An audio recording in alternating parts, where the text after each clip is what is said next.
Buenas noches, apreciadas y apreciados estudiantes. Reciban un cordial saludo en esta noche. Mi nombre es Marcela Gómez Mendoza, yo soy la directora de este curso de Ética y Ciudadanía de este último periodo del año. Entonces, antes de iniciar, pues les comento que son las 6:15. Di un espacio de un cuarto de hora de espera, si llegaba alguno de las y los estudiantes. Desafortunadamente no llegó ninguno. Se supone que el CIPAS es un espacio colectivo de encuentro para resolver dudas. Entonces, en este caso, me dispondré a hacer otro ejercicio que es más retomar algunos principios del curso y explicar teóricamente algunos apartados de las lecturas. Entonces, voy a empezar a grabar. Voy a empezar a compartir, quiero decir, la presentación.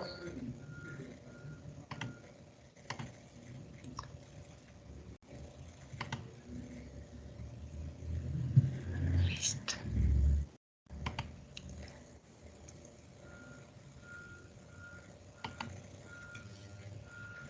Bueno, ya está. Esperemos que se visualice.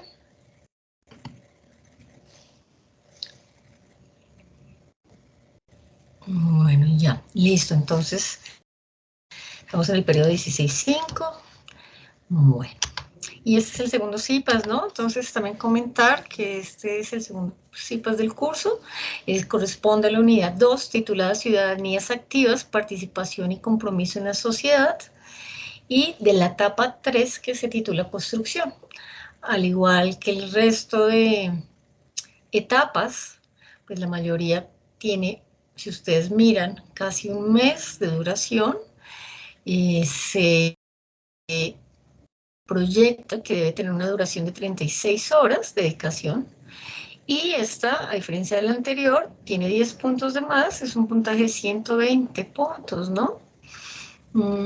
Igual que la pasada y que todas, pues tenemos un cuestionario cerrado que dura 90, que la apertura es de 90 minutos y tienen 2 intentos, ¿no? Del cual el programa elige el de mayor alto puntaje.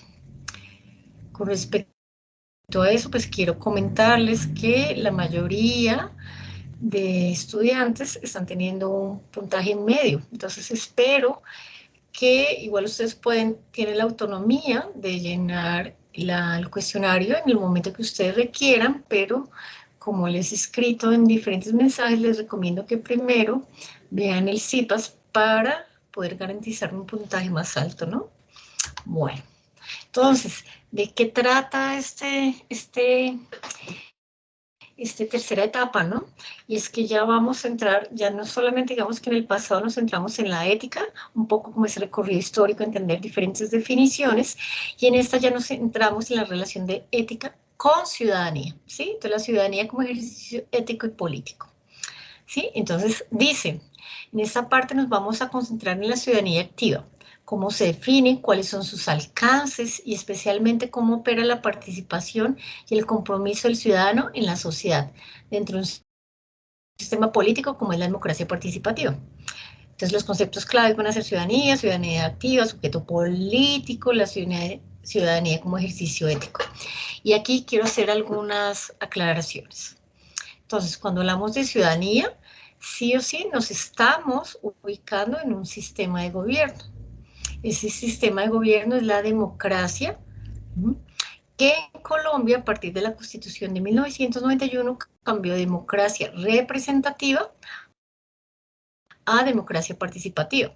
Recuerden que la democracia representativa, su último, la que nos representaba, como dice su nombre, su máxima participación del ciudadano y la ciudadana eran elegir a quién los iba a representar, ¿no? Entonces el voto como máximo papel de ciudadanía. Y en digamos, cuando pasamos en 1991 la democracia participativa, entramos ya con otros elementos que hacen que esa democracia, que esa ciudadanía sea mucho más activa, ¿no? Con otras herramientas para poder ejercer para poderla ejercer, para tener ese ejercicio activo.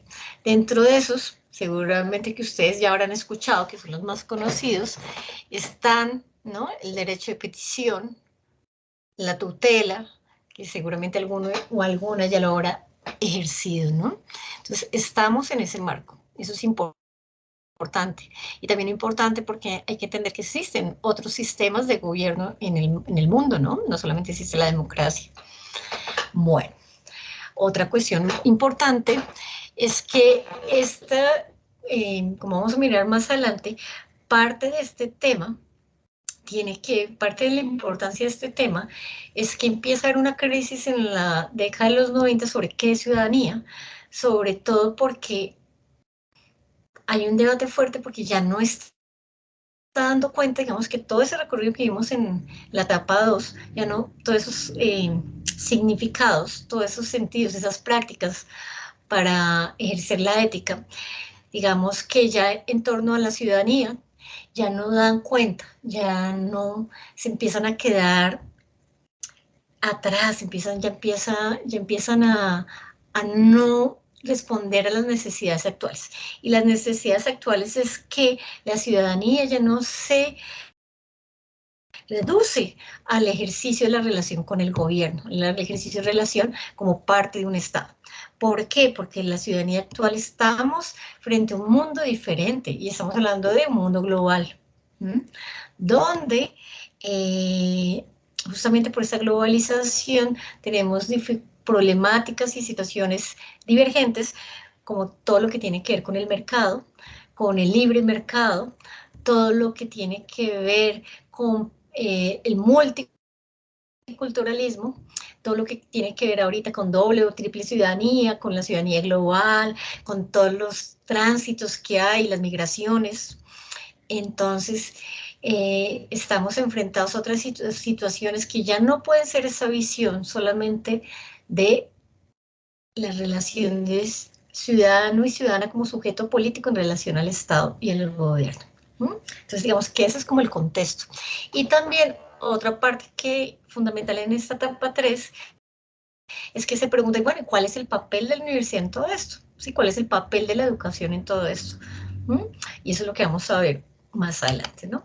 Entonces, en este CIPAS me quiero dedicar en la parte, en mirar la bibliografía, esos ensayos académicos que nos sugirieron para resolver esta etapa 3. Algo muy importante es que, como ustedes habrán dado cuenta en la etapa anterior, cada cuestionario tiene preguntas concretas y particulares de cada ensayo académico. Es decir, que si no hacemos una lectura exhaustiva de ese ensayo, no vamos a poder desarrollar el cuestionario de manera óptima, sacar un buen puntaje. Hay preguntas particulares, concretas del contenido de cada ensayo académico. ¿Listo? Entonces, vamos a centrarnos en esos 4 ensayos. Como ustedes saben, también hay otras preguntas que vienen en el material, en la parte pedagógica que se enseña en línea, que tienen el recurso pedagógico en línea. No me voy a detener en eso porque creo que lo explica muy bien y que ustedes lo realizan de manera más autónoma. Me voy a dedicar al material pedagógico. Listo. Entonces, la primera lectura, ¿sí?, la que tenemos ahí es la Universidad de Formación Ciudadana, ¿no? ¿Quiénes son los autores? Pues son Marta Elena Cubio Borrero y Edna Patricia Camargo, que la primera es magíster en psicología, la segunda es magíster en psicología jurídica, y ambas son de la Universidad Autónoma de Bucaramanga, escrito en el año 2012. ¿Cuál es el objetivo de este ensayo? Analizar la relación entre formación ciudadana y participación política de las y los estudiantes universitarios. Entonces, acá hay un énfasis muy fuerte en entender cómo la ciudadanía desde la juventud, de las y los estudiantes universitarios, y cómo se desarrolla en ese espacio. ¿Mm? Entonces no estamos hablando de una ciudadanía en general, sino particularmente nos está hablando de las y los estudiantes. Y también nos están hablando del papel, acá es muy fuerte el papel que ejerce la universidad en ello. Bueno, entonces, esto no se mueve. Entonces, ¿cuál es el porqué de esta investigación? La formación ciudadana no solo se le compete al Estado y a la familia, sino también a las universidades. Entonces, ¿cuáles son esos espacios donde lo aprendemos? Entonces, claro, la familia, la mayoría que tiene que ver por los valores que se comparten en la familia, por las tradiciones que se comparten en la familia, por el ejemplo que uno puede, que aprende ahí, pero no solamente uno también sabe que el Estado cumple una función, ¿no? Como el Estado entendiéndolo sobre todo desde las políticas públicas, pero también dice las universidades son pilares ahí. Y entonces ahí dice que la formación ciudadana tiene sentido dentro de la universidad porque la universidad no solamente forma, y eso es muy importante, a técnicos, no solamente forma a profesionales, sino están hablando que forma también una parte humana y una parte, y a las y los estudiantes como sujetos políticos. ¿Mm? Ok, ahora, esto tiene sentido en el marco que ya hemos visto dentro del marco político de una democracia participativa, ¿sí? Desde ahí es que se construyen los sujetos ciudadanos.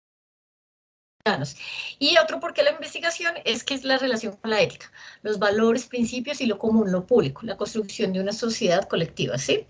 Y ahí quiero hacer la construcción de una sociedad más justa y equitativa. Y entonces digamos que ahí cuando nos hablan de la relación con la ética, siempre y en los diferentes ensayos académicos lo vamos a ver, siempre nos va a estar hablando de qué es no solamente cómo somos como individuos, sino también cómo nos encontramos, qué es eso común, qué es eso que llamamos, digamos acá, lo público, ¿sí? Y cómo generamos relaciones con otros y otras, cómo generamos comunidad. ¿Mm? Entonces, dependiendo de el tipo de ciudadanía, pues habrá más énfasis de pronto en el individuo o de pronto más en lo colectivo, y ahí van variando los matices, pero siempre que estamos hablando de la ética, vamos a hablar de cómo nos relacionamos. Siempre hay una pregunta de cómo podemos ser una mejor sociedad, cómo podemos llevarnos mejor. Entonces siempre se habla de solidaridad, siempre se habla de equidad, de igualdad, de justicia social. ¿Mm? Bueno, ahora, el otro énfasis que toma este ensayo es que nos hablan de la evolución del concepto de ciudadanía y ciudadano, ¿sí? Que ya lo vimos, digamos, que en la etapa anterior, entonces no me voy a detener mucho, pero sí comentar que hace énfasis en este tipo de cuatro tipos de ciudadanía. Entonces el primero es el liberalismo, que digamos que la que tenemos más naturalizada, lo que no es más común acá en nuestra democracia, que el liberalismo siempre, digamos que su corazón, su centro es el individuo, y que ese individuo tenga libertad y autonomía. Entonces cada persona es poseedor de derechos y también de deberes, ¿sí? Pero es sobre todo a nivel de individuo. Digamos que también obviamente habla de lo colectivo frente a lo público, pero el peso está en el individuo. Tenemos otro tipo que ya nos vamos para el otro extremo, que es el comunitarismo, ¿no? La identidad como perteneciente a una comunidad política, ahí prima la solidaridad y la conciencia de lo común. Entonces ya nos vamos para el otro lado. No, acá lo más importante no es la libertad y autonomía, sino ¿qué es eso común? ¿Qué es eso que nos une? ¿Cómo formamos comunidad? ¿Mm? Eso es lo central acá, entonces ya vamos al otro lado. También existe otra que es el republicanismo, que esa no es tan conocida, digamos que no la escuchamos tanto acá, pero que está hablando de la acción política. ¿Y qué quiere decir la acción política? Quiere decir que el republicanismo dice que la ciudadanía es activa, no es pasiva. O sea, uno es ante todo ciudadano en la medida que lo ejerza. Si no lo ejerce, no es ciudadano. ¿Y lo ejerce en dónde? En lo público, no en lo privado. Esa es como su postura. Entonces es una ciudadanía de acción, ¿sí? Y después viene la multicultural, que es el reconocimiento de la diferencia, el respeto y el reconocimiento de sus derechos, pues entendiendo, digamos, que cada vez después de esa crisis de los 90 que yo les decía, cada vez se está apuntando más por lo multicultural, que hace referencia como a reconocernos diversos, ¿no? Entonces a reconocernos que tenemos diversidad de etnias, ¿sí? Diferentes familias y diferentes culturas indígenas, tenemos diferentes razas, tenemos diferentes religiones, tenemos diferencias frente a, por ejemplo, las culturas juveniles.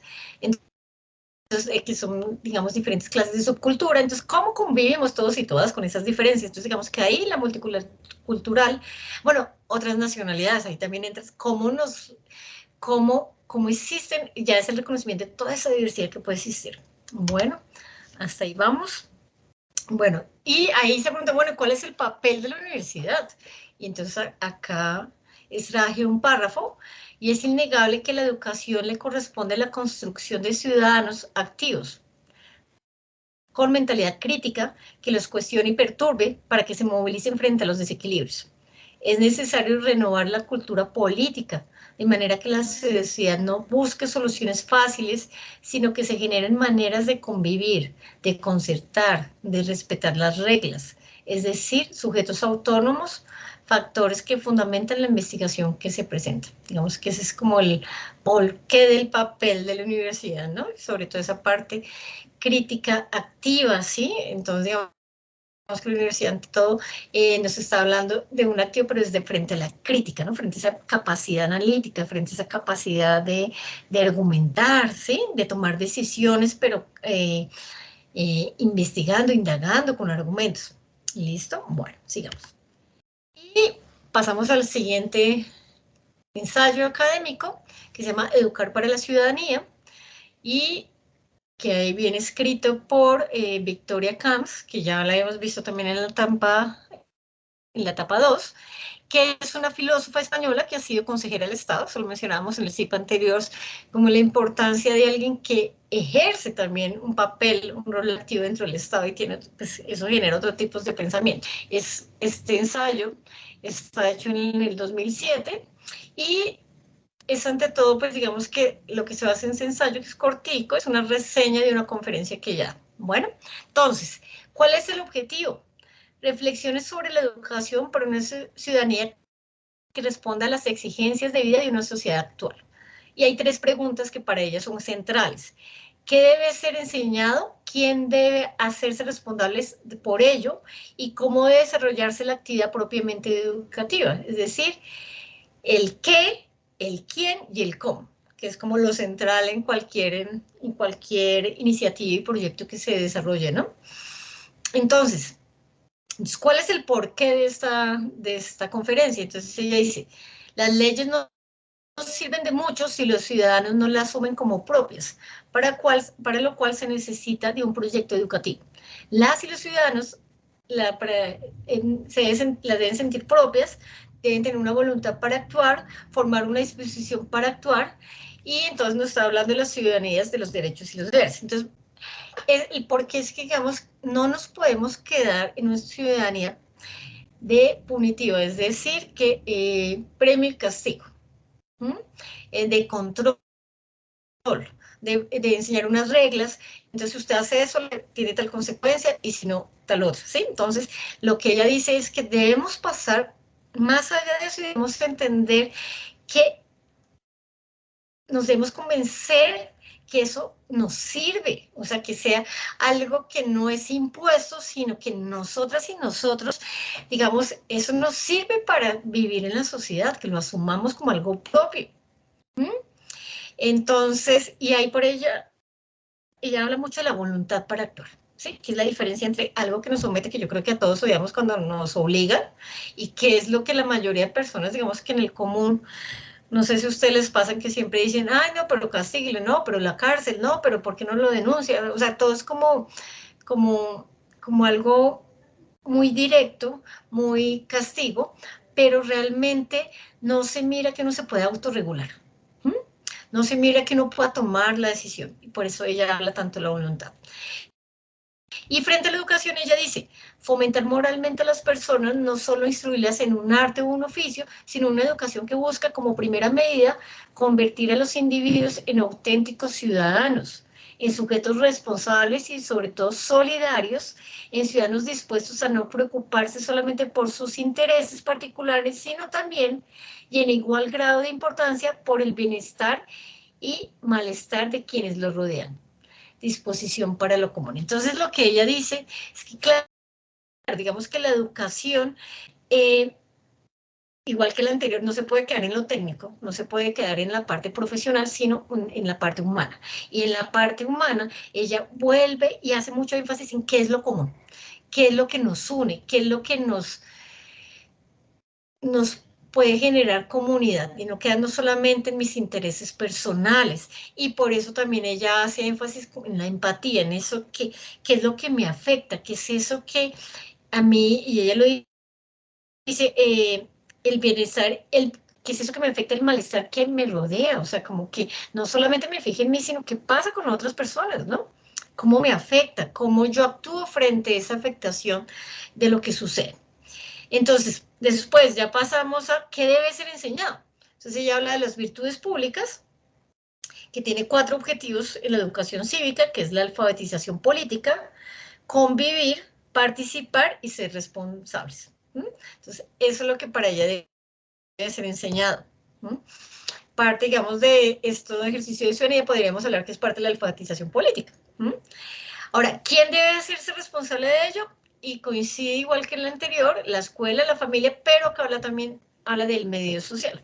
Y el medio social se refiere a los medios de comunicación y al papel también del Estado, lo que comunica. Entonces, ahí también eso es importante. ¿Y cómo desarrollar la actividad propiamente educativa? Y ella también hace énfasis en que esa actividad educativa no se puede quedar solamente en lo teórico, sino también en lo práctico. Entonces, digamos que tiene que ser una teoría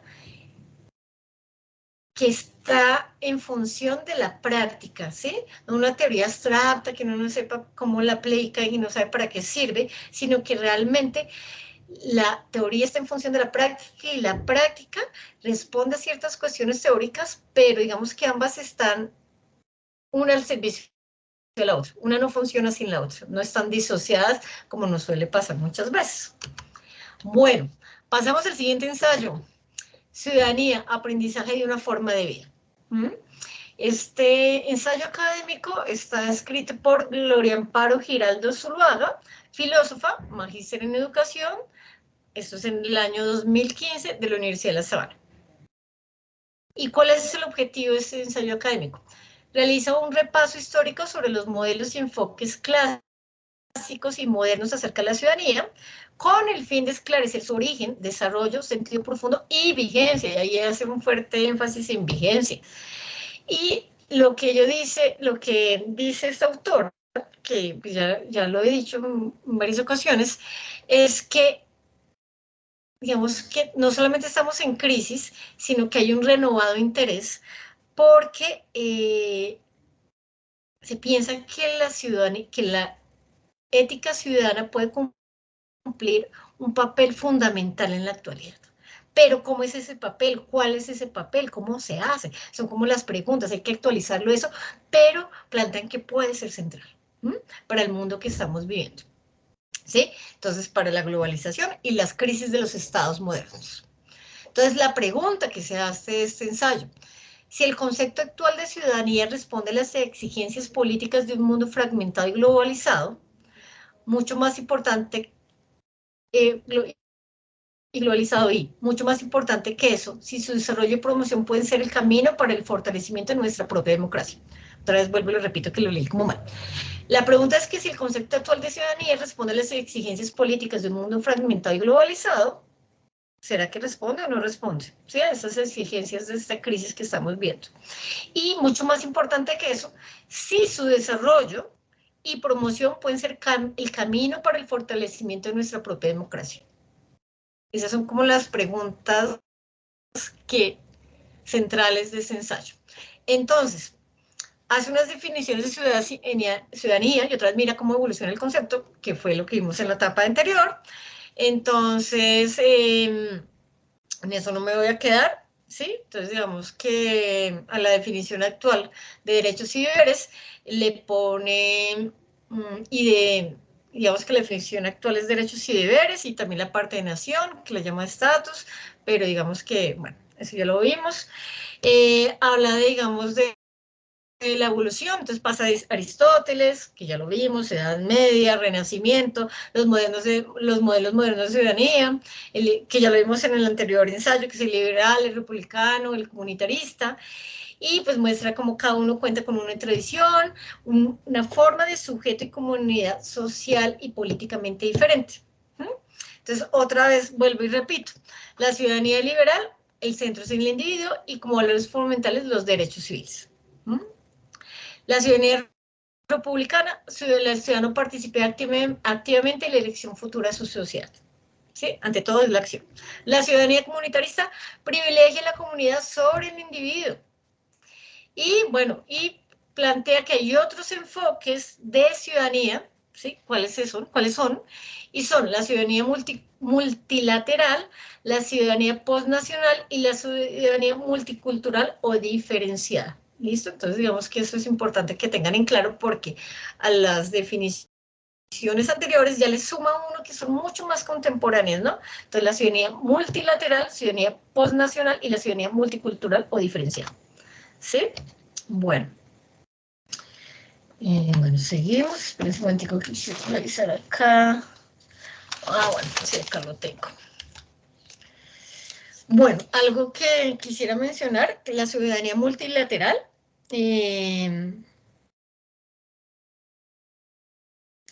digamos que antes ya no es una ciudadanía unilateral, o sea, sino que ya estamos hablando de ciudadanos del mundo, de diferentes, de diversidad cultural y por ende tenemos varias ciudadanías, ¿sí?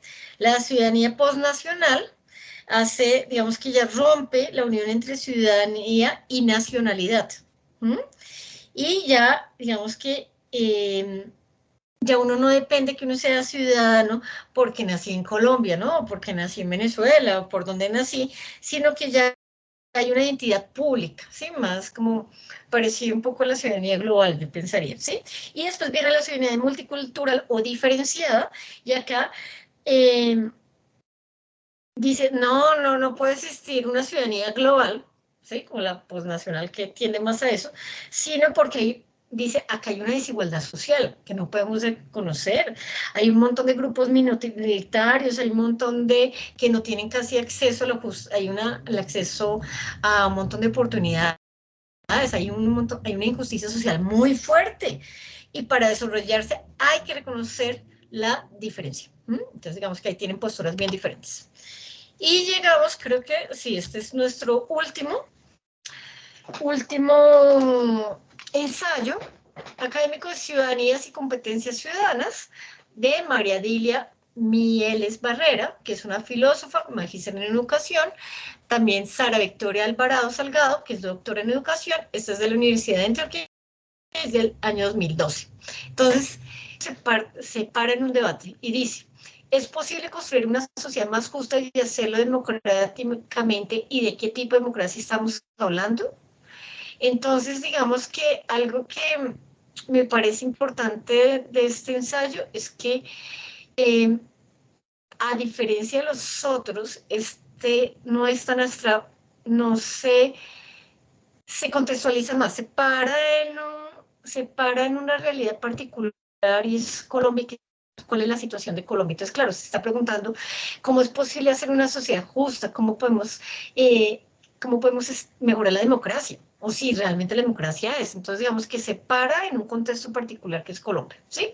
El objetivo, aproximarnos a una discusión a partir de los principales enfoques que orientan el modelo de ciudadanía en la actualidad, teniendo como referencia la situación de nuestro país, lo que les estaba señalando.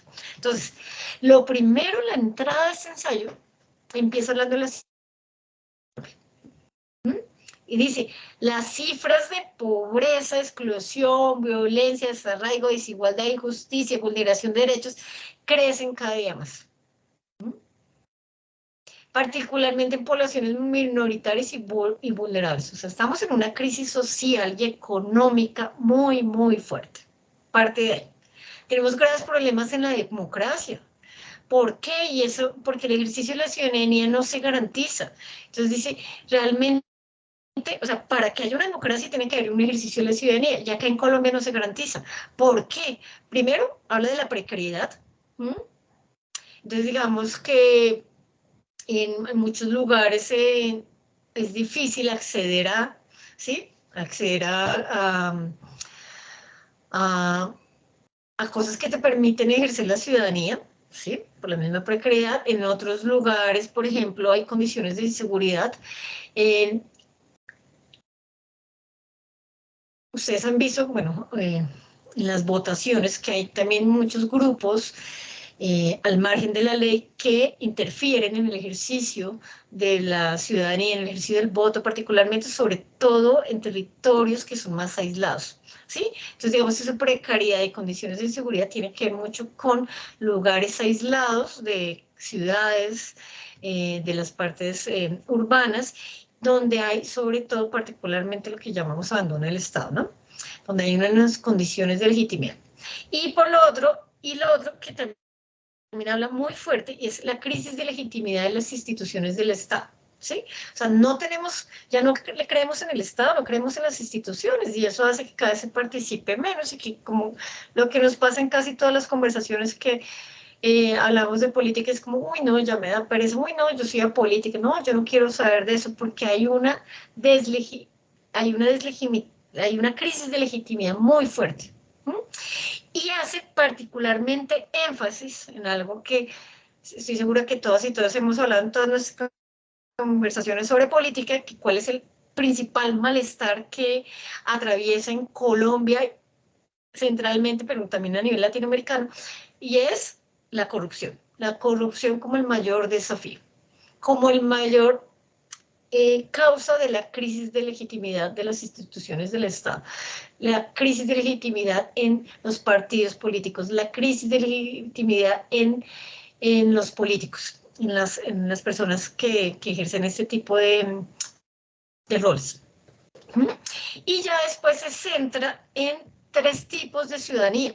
Y esos tres tipos de ciudadanía, digamos que es interesante porque habla de la ciudadanía multicultural, que ya la hablamos, pero también se un poquito más, se va más hacia la actualidad. Este artículo es mucho más contemporáneo, digamos, que los anteriores, o más propositivo, y plantea otros dos tipos de ciudadanía que no se han hablado hasta el momento, que es la ciudadanía intercultural y la ciudadanía democrática. Bueno, la democrática sí es más tradicional, pero bueno. Entonces, la ciudadanía multicultural, como ya lo dijimos, es el reconocimiento y el apoyo a la identidad cultural de los grupos étnicos y minorías nacionales. ¿Mm? Esa es la ciudadanía multicultural. ¿Cuál es la crítica que se le hacen a esa ciudadanía? Y es que el reconocimiento y aceptación de que hay un reconocimiento y aceptación de la estructura simétrica. Y en eso es como cuando lo aceptamos es como, bueno, sí, está ahí, como que no necesariamente como que ya sea por dadas, ¿no? Como que no necesariamente se quiera transformar. Dice que también hay se hace una crítica porque se dice que se exacerba la tolerancia. ¿No? Otra crítica que hay es que como se da ese reconocimiento de la diferencia y de la tolerancia, al mismo tiempo hace que esos grupos que llamamos multicultural, cada grupo se vuelva cada vez más gueto. Entonces hay como un montón de grupos diferentes, ¿sí? Entonces está el grupo de, por ejemplo, de los afros, está el grupo LGBTI, está el grupo de mujeres otro, está otro grupo por acá de tal religión, pero cada uno está como en su pequeña burbuja y entonces se empieza a generar un proceso de getificación, cada uno en sí mismado, y no empiezan a haber diálogos entre ellos. Bueno, y ahí pasamos a la ciudadanía intercultural, que es bien importante, porque justamente a partir de esa crítica a la multicultural, que es la que está parada la Constitución del 91, dice, eso no funciona, hay que hacer una ciudadanía intercultural. Digamos que lo principal de la intercultural es que si haya un reconocimiento de la diversidad, ¿sí? Pero dice cómo esos grupos diferentes generamos puentes, generamos lazos, cómo generamos un diálogo entre todos y todos para reconocer qué es eso que nos une. Porque entre esos grupos cada vez más diferenciados, es como si se nos olvidara que también podemos tener cosas en común. Se nos olvida lo común y cada vez marcamos más la diferencia, la diferencia, la diferencia, la diferencia. Entonces acá es como, ¿qué hay en común? ¿Cómo generamos horizontes comunes que es tan importante en lo público? ¿Mm? Y otra cosa es que también separa mucho la ciudadanía intercultural en hacer un juicio crítico muy fuerte a la exclusión y a la injusticia social, que creo que es clave en Latinoamérica, ¿no? Y en nuestro país. ¿Cuál es la crítica que se le hace? Entonces, dice, crear las condiciones políticas y económicas para facilitar la equidad. Crítica, crear las condiciones políticas y económicas para facilitar la equidad, así que no se modifiquen inequidades estructurales puede ser un ideal. Entonces lo que dice es que lo que plantea es tan propositivo que puede llegarse a confundir con un ideal y realmente, o sea, reconocer, cambiar la exclusión, cambiar la injusticia social, cambiar, mira la diversidad, pero como nos comunicamos son, en general, el diálogo intercultural es tan complejo que puede convertirse en un ideal porque, porque implica cambiar las inequidades estructurales. Y eso es muy complejo. Entonces, ese es el gran reto de la ciudadanía intercultural, cómo se vuelve práctica. Y por último, llegamos a la ciudadanía democrática, que es la identificación y reconocimiento de unos valores universales que cimentan la democracia participativa, que es la que estamos ahorita. Entonces, digamos que identificación y reconocimiento de unos valores universales es como, por ejemplo, los derechos humanos, ¿no? Que es como para todas y todos, o sea, todos nos cobijan, ¿sí? Como después de los 18 años, independiente de usted quién sea, usted tiene el derecho al voto. ¿No? Entonces, es como algo que tiende a ser hacia lo universal. Pero los valores que maneja la democracia, la ciudadanía democrática son la tolerancia, la autonomía y los derechos humanos. ¿No? Pero ¿cuál es la crítica? Hay una crítica muy fuerte y es que dicen es que es demasiado universal y neutro.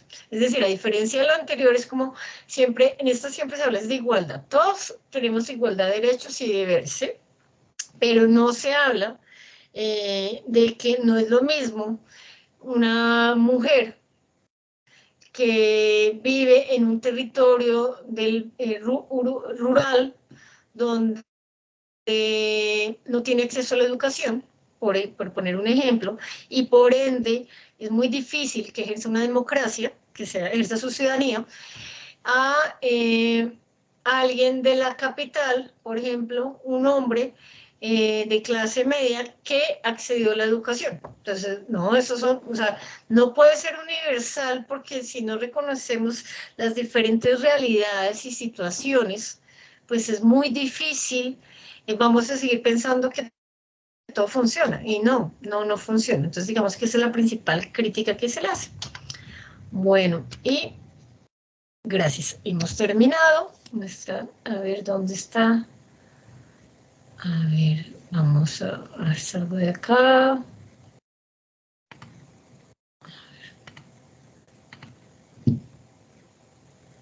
Bueno, con esto hemos terminado la tercera etapa. Espero que les haya dado como las ideas generales de cada lectura para que ustedes puedan ya entrar de una manera mucho más amable a cada una, de manera más fácil. Y como siempre les digo, en los mensajes y en el CIPAS anterior, pueden, si necesitan algún apoyo, pueden escribirme a mi Teams, que me encuentran por mi correo institucional, sandram.gomes@unad.edu.co. Bueno, buenas noches, colgaré esta CIPAS en YouTube para que sea fácil visualizarlo, ya que un estudiante en el anterior CIPAS me dijo que se le había dificultado. Y bueno, que tengan un buen cierre de esta fase. Recuerden que quedan poquitos días, creo que quedan 6 días, si no estoy mal, bueno, ya casi va a cerrar. Entonces, el 3 de diciembre, entonces quedan poquitos días, así que aprovechenlos. Hasta luego.